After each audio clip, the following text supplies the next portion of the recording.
You don't need a grand, flaming anime meltdown to ruin your life. No betrayal arc, no cursed sword, no god showing up at your doorstep. All it takes is a few bad habits on loop and just enough ego to convince you you're doing great. Start with a little anger. Hold on to it like it's your emotional support weapon. Let ego drive. Let guilt take the wheel when ego crashes the car. Avoid discomfort like it's lava and call it freedom while running away from anything that actually matters. Boom.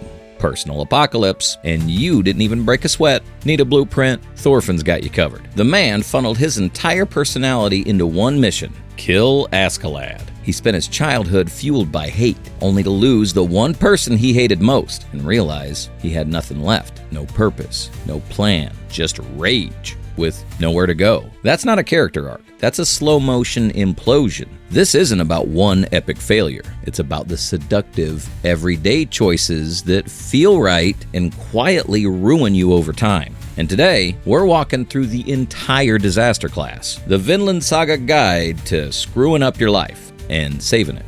Let's be real. Revenge feels amazing. In your head, they hurt you, you destroy them. Cue credits, you win. Except, that's not how it plays out. Revenge doesn't give you closure, it gives you obsession. Thorfinn didn't just want to kill Askeladd, he needed to. His identity became a countdown. No joy, no goals, just one day, I'll get my revenge. And when that day came, when Askeladd died, he didn't feel better, he felt nothing. No rage, no mission, just silence. Because he wasn't living. He was existing for a death that never came. You ever meet someone still trying to prove their ex wrong 3 years later? Working 60-hour weeks just to post, "Look at me now," to someone who stopped watching? That's not healing. That's just trauma with a LinkedIn filter. You're not building your future. You're feeding a grudge. And revenge? It doesn't have a finish line. Just burnout and bitterness.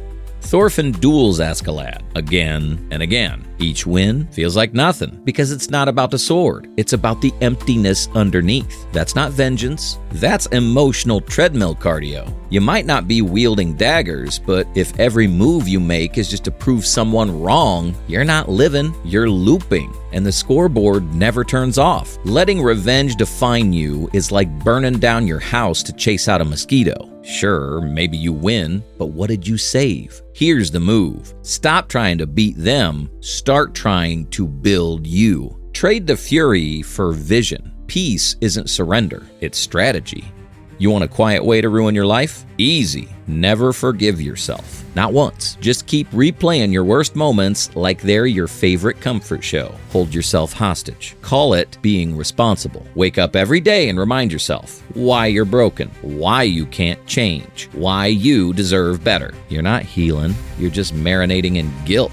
Guilt feels noble. Like a penance, like you're owning up to it. But guilt that overstays its welcome, it doesn't shape you, it chains you. You ruin your life by treating your past like a prison instead of a lesson.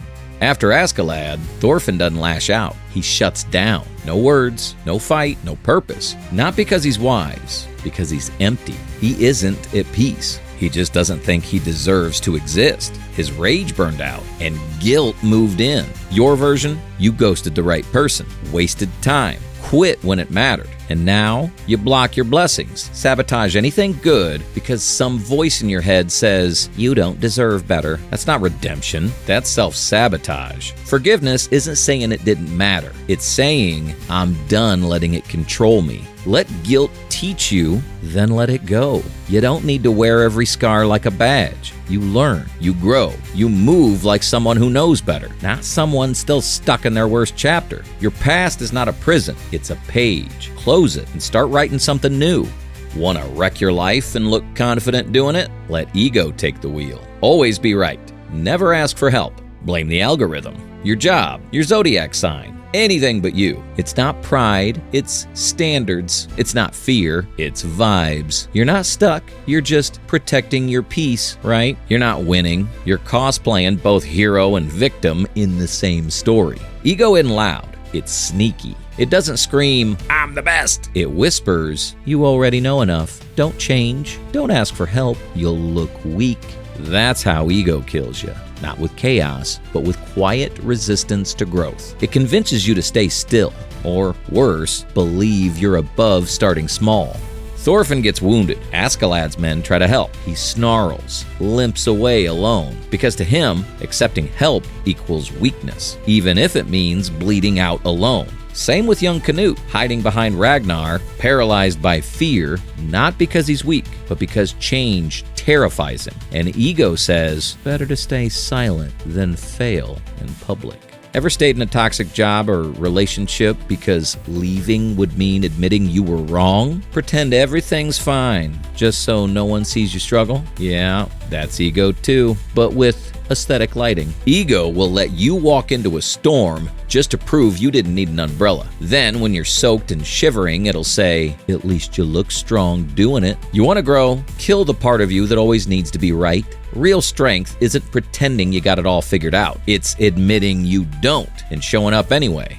You want to ruin your life and not even realize it? Stay exactly the same. Don't take risks. Don't try anything new. Just keep doing what's safe. You won't embarrass yourself. You won't fail in public. You'll just slowly rot in place. Because here's the truth. If you fear change more than failure, you're already failing. You're just doing it quietly enough that no one notices. Change is terrifying. It threatens your identity. It whispers, what if you're wrong about who you've been? So you settle for the draining job, the numbing habits, the version of you that stopped dreaming. You say, at least I'm not failing, but you are. Just in a way that's comfortable. Psychologist Carol Dweck calls it a fixed mindset, the belief that who you are is fixed, that growth is awkward and risky and not worth it. But she also said, becoming is better than being. Translation, stop obsessing over being good enough. Start getting better. Early Canute is quiet, timid, hiding behind Ragnar. Not because he's weak, because change scares him. Then Ragnar dies, and suddenly he has to lead. He doesn't feel ready, but he shows up anyway. That's the shift. That's the choice. Maybe your version is staying in a city you hate, avoiding the course, keeping friendships that expired years ago. You call it patience, but deep down, you're just scared. And while you wait, life moves on. You don't ruin your life in one big moment. You ruin it by staying stuck because change feels uncomfortable. That's it. That's the trap. So ask yourself, are you really stuck or just scared of becoming someone new? Because, yeah, change hurts, but staying stuck, that's a slow death on autopilot. So far, we've walked through the collapse, revenge, guilt, ego, comfort, the Viking blueprint for burning it all down. But here's the twist. You can rebuild, even from the ashes. You can fall apart and still come back stronger. Not in spite of the pain, but because of it. The strongest people you admire, they didn't start strong, they failed, they broke, and then they built. You don't need a clean slate, you need a sharpened blade. Thorfinn loses everything, his rage, his mission, his identity, and instead of picking up a sword, he picks up a shovel. He kneels, not in battle, not in defeat, but in peace. He says, I have no enemies, not because the world changed, but because he did. That was the real win, ending the war inside. You've messed up, burned bridges, stayed stuck, told yourself it was over, but it's not. You're not broken beyond repair. You're just in the part of the story where everything feels lost. And that's the start of something new. You don't have to erase your past. You just have to stop worshiping it. Forgive yourself. Ask for help. Let go and move forward, even if you're still scared. That's what Thorfinn did. That's what Canute did. That's what you can do. Ruining your life? That's easy. Anyone can burn it down. Anyone can numb out, lash out, give up, stay bitter. Anyone can drown quietly in comfort and call it peace. But rebuilding? That's war. You versus you. No crowd, no applause, no cheat code. Just you facing the wreckage and choosing again and again to rise anyway. Thorfinn did it, Canute did it, not because they were chosen, but because they chose themselves. You can't rewrite your past, but you can outgrow it. So ask yourself, are you still worshiping your wounds, or are you finally ready to become the one who heals? Pick up the pieces, plant something new. The life you want, it's not found, it's forged. No one's coming to save you, but no one can stop you either. Choose